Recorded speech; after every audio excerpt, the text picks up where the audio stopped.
जनचक्र news channel, सामान्य जनतेचा आवाज। पोयनाडमध्ये ओव्हरटेकिंगच्या नादात एका खाजगी कारला धडक देऊन इको टॅक्सी घुसली हॉटेलमध्ये। पेनमधून अलिबागच्या दिशेने चालला होता इको टॅक्सीवाला, पण ट्रॅफिक पाहून ओव्हरटेकिंग करण्याच्या नादात एका कारला केला अपघात। खाजगी कारला धडक देऊन इको टॅक्सी चालक बेभान अवस्थेमध्ये होता।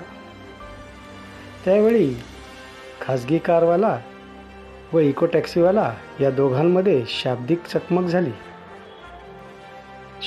शाब्दिक चकमकीचे रूपांतर हाणामारीत होण्याच्या अगोदरच पोलिसांना प्रचारण करण्यात आले। सदर